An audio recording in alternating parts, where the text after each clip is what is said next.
Lagos State government urges residents to respect drainage master plan, insists on removal of structures on System 1, Uduyalaro.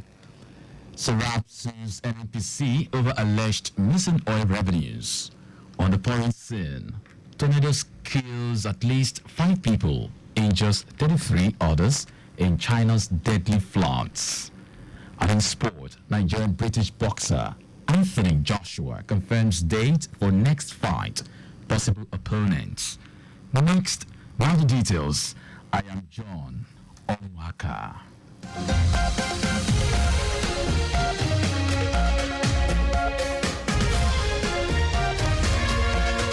Lagos State government has urged residents to respect the state's drainage master plan to avoid demolition of their property, insisting that there is no going back on the decision of the state to enforce the law and reclaim drainage setbacks.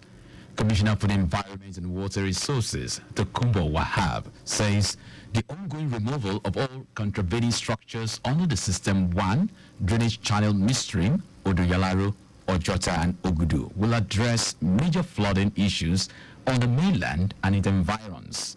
Wahab said this when he led the management on an inspection tour to the enforcement sites to ascertain the level of compliance by property owners and extent of work. He explained that the System 1 was established in 1974 and it is the biggest and widest primary channel that defloods the major parts of the mainland which cut across Ogudu, Ojota, Ifako, Bagada, Mainland, noting that a flyover bridge from Oduyalaro will cut across these areas. On the spot, Special Advisor to Governor Babajide Sanwo-Olu on Environment, Kunle Rotimi Akodu, said the government is determined to find a realistic solution to the issue of flash flooding in every part of the state. According to him, the world has changed and everyone must put in place various measures to mitigate the adverse effects of global warming and other environmental issues confronting human existence.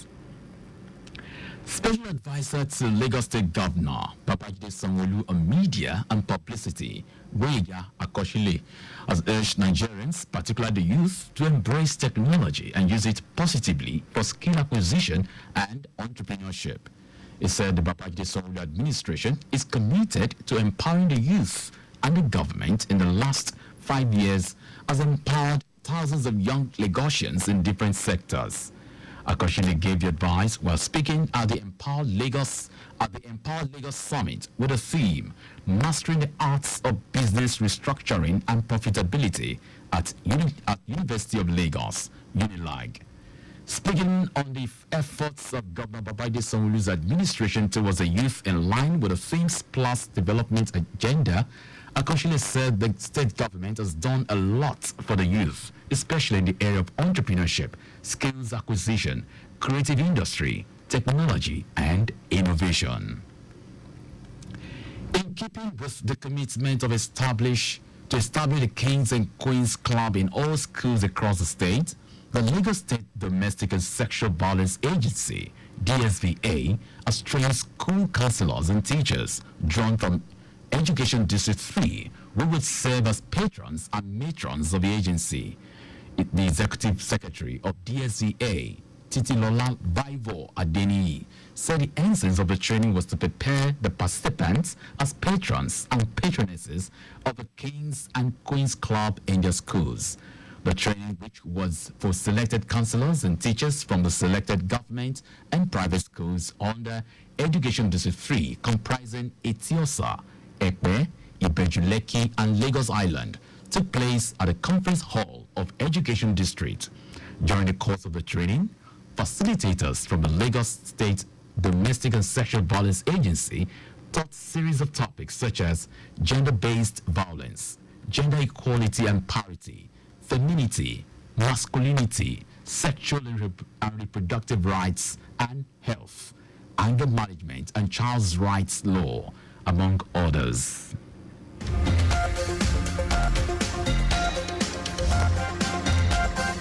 Now to the rest of the stories. The Socio-Economic Rights and Accountability Project, SERAP, has filed a lawsuit against the Nigerian National Petroleum Company, NNPC Limited over the failure to account for and explain the whereabouts of the alleged missing $2.04 billion and 164 billion naira oil revenues. According to Serap, the suit followed the allegations documented in the recently published 2020 auditor report by the Auditor General of the Federation that the NNPC failed to remit the money into the Federation account, saying that the money may have been diverted. The Deputy Director of Serap, Kolawole Oluwadari, revealed this in a statement. In the suit filed last Friday at the Federation High Court in Abuja, Serap is seeking an order mandamus to direct and compel the NNPC to account for and explain the whereabouts of the missing oil revenues, as documented in a report by the Auditor General. President Bola Tinubu says his administration's decision to eliminate the petrol subsidy is crucial to preventing the nation from bankruptcy. President Tinubu, who defended the move during a panel discussion at the ongoing World Economic Forum in Riyadh, Saudi Arabia, argued that the removal of the petrol subsidy was indispensable for Nigeria to reset its economy and pave the way for growth. He acknowledged that the subsidy removal will impact a significant portion of the population, but assured that measures are being implemented to alleviate the burden, particularly for vulnerable groups. The president also highlighted the resilience of Nigerians' youthful population, noting that their enthusiasm for self-discovery, technology, and education, which he believes will help mitigate the economic setbacks and fallout from the subsidy removal. Now to foreign news. At least 5 people have been killed and 33 injured in a tornado that struck Guangzhou, a city of 19 million people in southern China. Authorities say 141 factory buildings were damaged, but no residential houses collapsed. It said a preliminary assessment put the tornado at level 3 intensity, to below the highest level of 5. A weather station in Lijiang village, Bayon district, about 1.7 miles from where the tornado hit, registered a maximum wind gust of 20.6 meters per second. Now sports. Nigerian British boxer Anthony Joshua has confirmed the dates for his next fight and his 4 possible opponents. The former heavyweight champion has previously confirmed his next bout will take place at London's Wembley Stadium in September, after knocking out Francis Ngannou in Saudi Arabia earlier this year.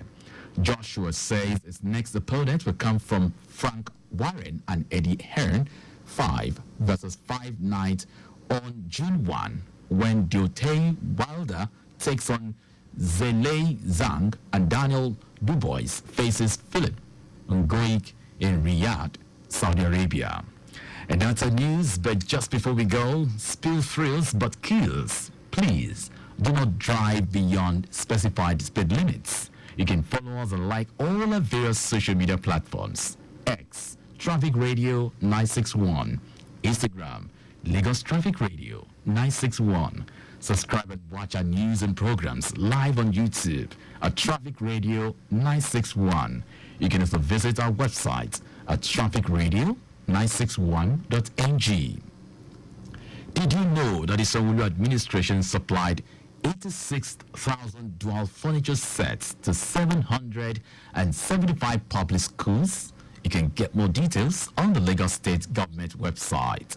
To end the news, here are the highlights of the major stories.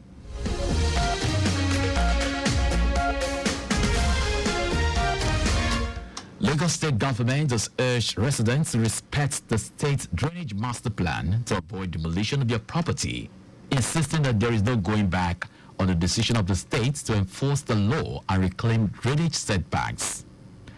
The Socio-Economic Rights and Accountability Project, SERAP, has filed a lawsuit against the Nigerian National Petroleum Company, NNPC Limited, over the failure to account for and explain the whereabouts of the alleged missing $2.04 billion and 164 billion naira oil revenues.